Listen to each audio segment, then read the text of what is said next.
Today we have a pretty cool toy on the range. It is the smallest thermal that we've ever tested. This little guy right here, so small it can fit on a pistol slide. So of course that's where we're going to start, just because that's just stinking cool.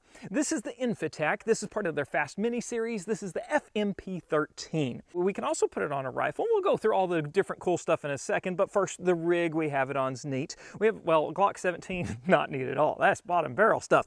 But we have a Griffin Armament suppressor on here, and then this has the Radetec RISC Pro on it. I thought if we had one screen, why not just make it like a millennial gun, and we have two screens. And this Radetec RISC Pro system is pretty cool because it'll tell you all about if there's a round in the chamber, if your slide's open, or if there's no mag, and how many rounds are in the mag. We're not going to get into it too much today. If you want to know about that, go watch the video where we did the full thing. It's got sensors all in it, and even in the magazine, which is kind of cool. And that is the sponsor for today's video, Checkmate Mags. If you have a quality firearm like a 2011 or 1911, it probably already has some Checkmate Mags that came along with it. They're American made and they have a lifetime guarantee. Because if you have an M14 or a Desert Eagle or a Smith & Wesson Shield, they have a plethora of options for you to go choose from. So go check out checkmatemagazines.com, and we thank them for sponsoring this video. We've heated some of those targets up with a torch, and you can see we're on 1 power right now. Let's just go ahead and hit a few. And we jammed! Look at that. I think Radetec actually worked. Oh no, we got a screen up! Okay, this is great because it's real world. How did the screen come up? There we go. Oh, missed that plate. We're low. Oh! Let's try again. We're not hitting rail. There it is. Oh, we are low. Because now I see the plate and I see we're a little bit low. I'm wondering if we have too much weight or these rounds may be light. Okay, gun says we have 3 rounds left. Oh, we'll take off the suppressor soon. Okay, now this is cool and good to see. Of course, we have slide lock, but we are very obstructed by the suppressor. Now, part of that is just because we're locked back, so the suppressor is tilted forward. If we drop it back down, though, you can still see the can. So it's not ideal for suppressed shooting. I wouldn't run this suppressed too much for another reason. You get a lot of blowback into the lens itself, and when you get it on that lens, surely it's gonna mess up your sensor some. I also think my suppressor is what was dropping my zero down a little bit, which can definitely happen. But this screen has some pretty cool features. It's a touch screen, and I didn't expect that right away because most thermals, you know, you look through an eyepiece. But if we scroll this way, we change our reticle colors, which is very helpful because on some screens and some colors, you won't be able to see it. So we'll scroll up and down and we can see how it changes our screen palette. And that was really neat. It actually went from white to black automatically when it went to white hot. So it's smarter than I thought. If we scroll the other way, we change reticles altogether. You can't even see it though, so let's change it to red. All right, so you got a little red dot, you got a little red like EOTech and a big red EOTech and a dot. That's all you're gonna get. But it's pretty neat. But here's another feature is, okay, right now we're on 1X, we can go widescreen, but that's hard to do sometimes. Oh, see, I accidentally scrolled the other way because you got to do a pinch and, oh, okay, the wrong way pinch, but it took me twice to get it to zoom out to widescreen. I wouldn't use this at the range much because it just makes everything smaller, but if you're in close quarters or scanning, it really would work well. Now let's see if we can zoom in. Okay, I did that first try. A lot of times it takes me more than one. That's the one control I have issues with. But it's you have 2 buttons on the side here, the power button and then your menu button, but you can also just hold on the screen and it goes into menu mode as well. Brightness, contrast, calibration, power offsetting, factory reset, information, and zeroing. That's going to be your main one you want.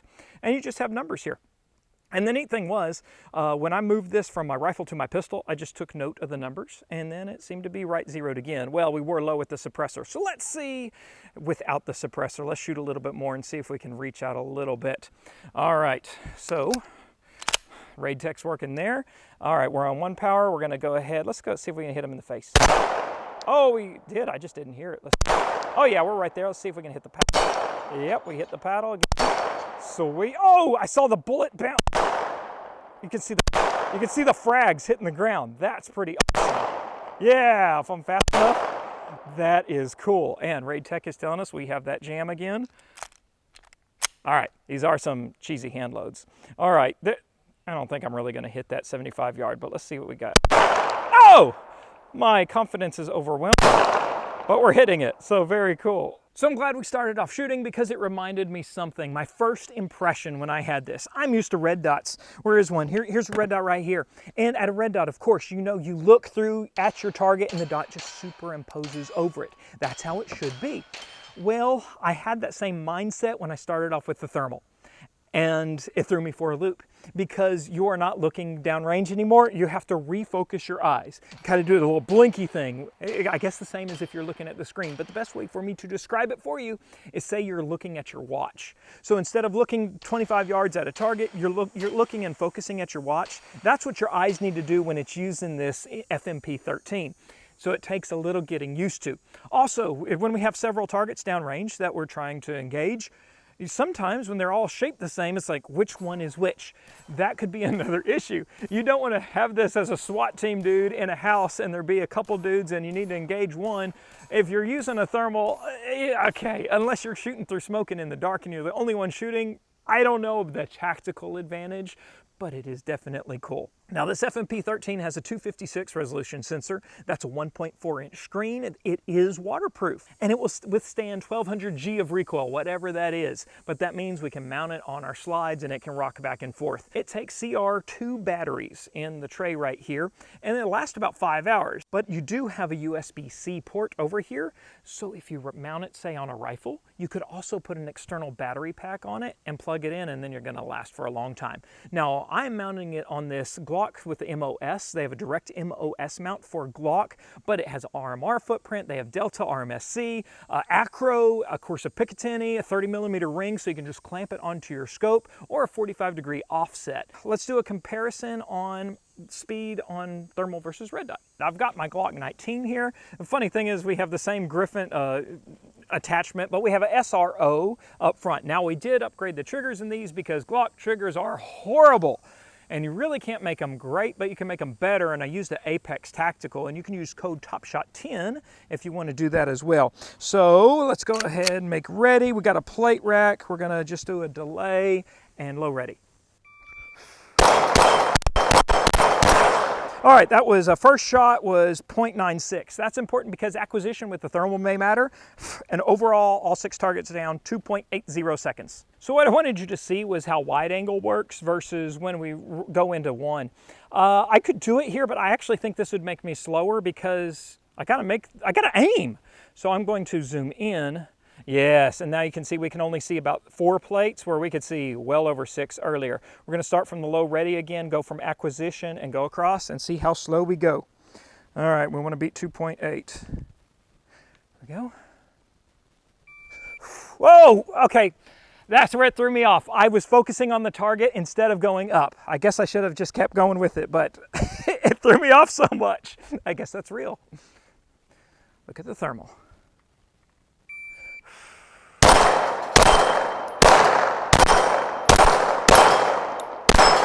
Okay, we had that cleanup in there and we did jam 6.02. We are twice as slow with the thermal. So there's gonna be some trade-offs. Do not try to run in the competition unless it's a pitch black foggy room, then you'll win. Now we have this on my Tippmann M422 Magnum. I just figured 22 mag's a neat hunting round for close range varmints and whatnot. And I don't want a primary thermal on it, but a secondary is great. So we have it on a 45-degree offset. This may be where most of you guys are like, that's why I want a mini thermal. So that's a 75-yard target. And that's the neat thing. I don't even have to look through the scope. Everybody can see the screen. There's a hit. Try again. Good hit. All right, let's go to the 100-yard target right there. There's a hit. Let's try again. Sweet. Okay, there is a buffalo at 175 right there, but we're gonna have to give it a little bit of holdover, so we'll hold there and see what happens. And the light is blinking, so we're good to go. We have one more target out there at 200. The neat thing, the crazy thing is, it's in so much brush with the daylight behind it, I can barely see it with my naked eye, but since it's that little bitty yellow dot right there, this is gonna be tough. Let's give it about 2 foot maybe. Oh, there it is. I just needed some elevation on it. That is a small little dot. Let's go again. Now we're hitting. You can barely hear the ting because that stupid little 30 grain bullet is only going 1,000 feet per second by the time it hits that. So it makes it neat. Would I want to go 200-yard hunting with this? No. But I know I also really don't have much ballistics on this 22 Magnum at that range, so I think it's a great matchup for it. This might be where it lives, even though it looks really cool on that Glock. You know what? I can't decide. I think I'll just buy two. Thoughts overall. I think it's really cool on a pistol. Like I said, my best practical use was using it as a scanner in a field. I was having it around in case I needed to, you know, put something down at the end, but the scanner function is pretty cool. And then on a more short range carbine, that is cool too. I would not place it in a self-defense mode because while it's cool to be able to spot hot spots throughout your home or whatnot, you're going to have about a 10-second boot up time before it's useful. And plus there's that whole focus issue, and we saw how poorly I did on the steel plate rack. That didn't work out so well either. Now I know some of you mall ninja, couch warriors always bring up, it's going to illuminate your face. That is true because the screen is up here and it's not on a rubber cup over your eye. So again, probably a reason it's not great for tacticals except in real niche configuration. So if you want to go shopping for it, you can go check out my link in bio. It's always pinned on the top comment or in the description, or if you're on Facebook, just message me. The auto reply will have it there, and you can find it there from Infitac's website. It retails around $6.99, and when you click through my link, it actually, you know, helps feed hungry kids. My own. All right, so I guess that's all for today, guys. Leave a comment. What did you like about it the most? Would you use it? Okay, I love you. Bye-bye.